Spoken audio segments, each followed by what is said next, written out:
মুখ্যমন্ত্রী মমতা বন্দ্যোপাধ্যায়ের ১৫ বছরের উন্নয়নের পাঁচালী নিয়ে রাজ্যে প্রথম কালনার পুরাতন বাসস্ট্যান্ড এলাকা থেকে ১০টি ভ্রাম্যমাণ গাড়ির উদ্বোধন হলো। বর্ধমান পূর্ব জেলার আইএনটিটিইউসি জেলা সভাপতি সন্দীপ বসু উপস্থিত ছিলেন সেখানে। তিনি বলেন, গৌরবোজ্জ্বল বর্তমান সরকারের বিভিন্ন উন্নয়নের প্রকল্পগুলি নিয়ে কালনা বিধানসভার প্রত্যেকটি ব্লকে পৌঁছবেন তারা।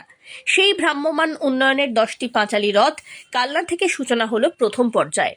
তার দাবি, এই রথেই বাংলার 10 কোটি মানুষের জন্য মুখ্যমন্ত্রীর উন্নয়নের ডালি প্রচার করা হবে।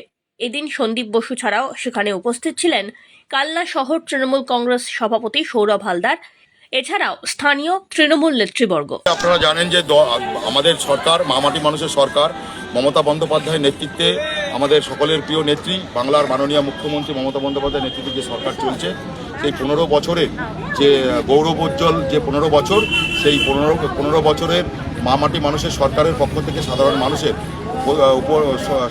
জন্য যা যা প্রকল্প কর্মসূচি যা যা নেওয়া হয়েছে তার বিস্তারিত নিয়ে আজকে উন্নয়নের পাঁচালী বলে যে আমাদের যে কর্মসূচি, সেই কর্মসূচির উন্নয়নের পাঁচালীর রথ আজকে কালনা শহরে উদ্বোধন, কালনা শহর থেকে আজকে সেই রথ আজকে ছাড়া হলো।